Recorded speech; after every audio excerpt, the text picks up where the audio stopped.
दोस्तों आईटीआर भरने से पहले आपको कुछ बातों का ध्यान रखना है। अगर आप आईटीआर फाइल करना चाहते हैं तो कुछ चीज़ें हैं जिनका आपको ध्यान रखना बेहद आवश्यक है, वरना आप आईटीआर फाइल भी कर लेंगे तो भी आपसे काफ़ी सारी गलतियां हो जाएंगी, गलतियां भी होंगी और आपको अपनी आईटीआर रिवाइज़ भी करनी पड़ सकती है। जी हाँ, ऐसा मैं क्यों कह रही हूँ, चलिए जानते हैं। वीडियो के अंदर आगे बढ़ने से पहले चैनल को सब्सक्राइब कर लीजिएगा, बेल आइकन को प्रेस करना मत भूलिएगा ताकि कोई भी वीडियो हम अपलोड करें उसकी नोटिफिकेशन आपको सबसे पहले मिल जाए। चलिए सबसे पहले हम बात करते हैं कंपेयर फॉर्म 26AS। जी हाँ, आईटीआर भरने से पहले जो सबसे पहला काम आपको करना है, अपना 26AS डाउनलोड करना है। 26AS कैसे डाउनलोड करना है, अगर वो वीडियो आपको चाहिए तो आप मुझे कमेंट कर दीजिएगा, मैं वो वीडियो अपलोड कर दूँगी। 26AS आपको सबसे पहले डाउनलोड करना है। उसके बाद आपको अपना जो 26AS जो आप डाउनलोड करेंगे उसको आपको कंपेयर करना है अपने फॉर्म 16 से। जी हाँ, फॉर्म 16, अगर आप सैलरीड एम्प्लॉई हैं, आपको फॉर्म 16 जो इशू किया गया है आपको अपने 26AS को उससे कंपेयर करना है। तो tax payer should compare form 26AS अपने फॉर्म 16 से, जो कि आपको आपके एम्प्लॉयर से रिसीव हुआ होगा। अगर आप सैलरी एम्प्लॉयड है तो जैसा कि मैंने आपको बताया है वो आपको 26AS फॉर्म 16 देता है और उसके फॉर्म 16 में आपकी पूरी इन्फॉर्मेशन होती है, आपकी सैलरी होती है, कितना आपका टैक्स डिडक्ट किया गया है और कौन कौन सी डिडक्शंस आपको क्लेम करनी है, वो पूरा का पूरा जो डिटेल होता है वो फॉर्म 16 में आपको दिखाई देता है। ठीक है, अब यहाँ पे जिस तरीके से इनकम टैक्स रिटर्न को फाइल करने के लिए एक डेडलाइंस होती है, एम्प्लॉयर्स की भी एक डेडलाइन होती है फॉर्म 16 इशू करने की, जो कि जनरली रहती है मई 31 एवरी ईयर।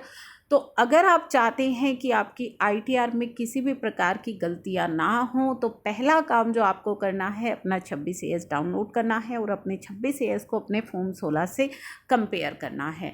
अगर मान लीजिए एम्प्लॉयर ने कोई टैक्स डिपॉजिट नहीं करवाया है या फिर डेडलाइन के बाद, ड्यू डेट के बाद टैक्स डिपॉजिट करवाया है, तो वो डिडक्शन आपको हो सकता है फॉर्म 16 में तो दिखाई दे रही हो लेकिन 26AS में दिखाई ना दे रही हो। मान लीजिए आपका टैक्स तो काट लिया गया है लेकिन वो आगे गवर्नमेंट के पास जमा नहीं करवाया गया है, तो इस तरह का जो टैक्स है वो आपको आपके 26AS में नहीं दिखेगा। तो दोनों फॉर्म को आपको कंपेयर करना है, मैच करना है कि जितना TDS आपको फॉर्म 16 में दिखाई दे रहा है उतना ही आपका 26AS में शो हो रहा है या नहीं। तो पहला काम आपको, सबसे पहला काम क्या करना है, कंपेयर करना है अपना 26AS अपने फॉर्म 16 के साथ। ठीक है, उसके बाद अगर आपके 26AS और फॉर्म 16 में कोई मिसमैच आ रहा है तो आपको क्या करना है, मान लीजिए कुछ एरर आ रही है 26AS में, in case if there is error in your 26AS और there is any mismatch between 26AS and form 16 की, कुछ जैसा कि मैंने आपको बोला TDS आपको फॉर्म 16 में दिखाई दे रहा है लेकिन 26AS में दिखाई नहीं दे रहा है, तो मिसमैच भी हो सकता है। You have to get it rectified through your tax deductor. तो आपको वो फाइंड आउट करना है कि ये मिसमैच क्यों आ रहा है और अपने टैक्स डिडक्टर से, जिसने आपका टैक्स डिडक्ट किया है, उससे ठीक कराना है। ठीक है, मान लीजिए आप एक सैलरीड एम्प्लॉई है और आपके TDS से रिलेटेड कुछ एरर आ रही है, तो आप अपने एम्प्लॉयर को इन्फॉर्म कीजिए कि इस तरह की जो ये एरर है वो आ रही है। मान लीजिए उसने टैक्स डिडक्ट कर लिया, आगे पे नहीं किया है, किसी भी तरह की कोई एरर आ रही है, आप अपने एम्प्लॉयर को इन्फॉर्म कीजिए।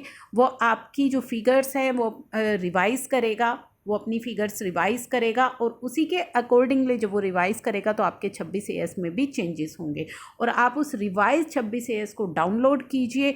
और मेक श्योर जब आप अपनी आईटीआर फाइल करें तो ध्यान रखें कि जो एरर आपको दिखाई दी थी, जो मिसमैच आपको दिखाई दिया था, वो आपके 26AS में रेक्टिफाई हो गया है या नहीं हो गया है। ठीक है, अगर आप फाइल कर लेंगे, बाद में आपको पता लगेगा कि ये मिसमैच है या कुछ भी है, तो आगे चल कर के आपको दिक्कतें हो सकती है। तो पहले ही आपको ये सारी चीज़ें चेक कर लेनी है। उसके बाद अपनी आईटीआर को अपनी 26AS के साथ सिंक्रोनाइज़ करना है। टैक्स पेयर को ये इंश्योर करके चलना है कि जो इनकम टैक्स रिटर्न या ITR जो है वो आपके 26 AS के अकॉर्डिंग हो। अगर कोई भी डिस्क्रिपेंसी है तो आपके पास इनकम टैक्स से नोटिस आ सकता है। वो एक्सप्लेनेशन मांग सकता है कि ये जो डिस्क्रिपेंसी है ये क्यों आ रही है। 26 AS में जो TDS शो हो रहा है वो सेम आपका ITR में आपको दिखाना है। अगर कोई भी डिस्क्रिपेंसी आई तो आपके पास इनकम टैक्स डिपार्टमेंट से नोटिस आ सकता है। ठीक है, मिसमैच अगर है 26 AS में, it will only consider form 26A authenticate document. अगर आपके 26 AS के अंदर कोई भी मिसमैच है आपकी ITR से, या कोई भी मिसमैच आपका है, जो इनकम टैक्स डिपार्टमेंट है ना वो आपके 26 AS पर बिलीव करता है, उसे ही ऑथेंटिक डॉक्यूमेंट मानता है। अगर आपके TDS आपने जो क्लेम किया है अपनी ITR में, और जो TDS 26 AS के अंदर दिखाई दे रहा है, AO आपको केवल वही क्रेडिट देगा जो आपके 26 AS में दिख रहा है। तो आपके लिए ये आवश्यक है, जैसा कि मैंने आपको बताया, कि वेरीफाई करिए अपने 26 AS को। कोई भी डिस्क्रिपेंसी है वो हो सकती है कि आपने कुछ यू में missed paying tax on some capital gain पे आपने टैक्स ना पे किया हो, या आपके एम्प्लॉयर ने आपका टैक्स तो डिडक्ट कर लिया लेकिन आगे डिपॉजिट नहीं किया। तो अगर इस तरह की कोई भी एरर आपको दिख रही है तो आप वो एरर जो है पहले करेक्ट कीजिए अपनी ITR फाइल करने से पहले।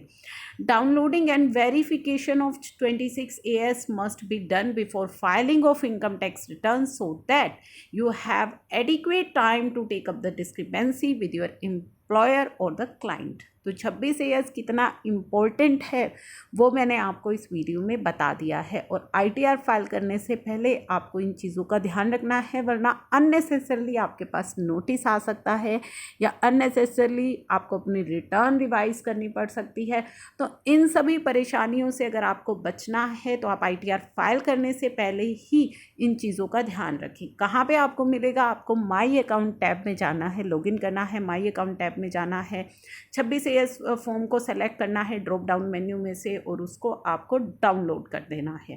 ठीक है, तो आई होप जब आप अपनी ITR फाइल करेंगे तो आप इन बातों का ध्यान रखेंगे। कोई भी मिस्टेक्स आ रही हैं उनको करेक्ट करेंगे, कोई भी मिसमैच आ रहा है अपने एम्प्लॉयर से कांटेक्ट करेंगे, और अपने 26 AS के अकॉर्डिंगली ही अपना TDS क्लेम करेंगे, और अपने 26 AS को अपने फॉर्म 16 के साथ मैच करेंगे।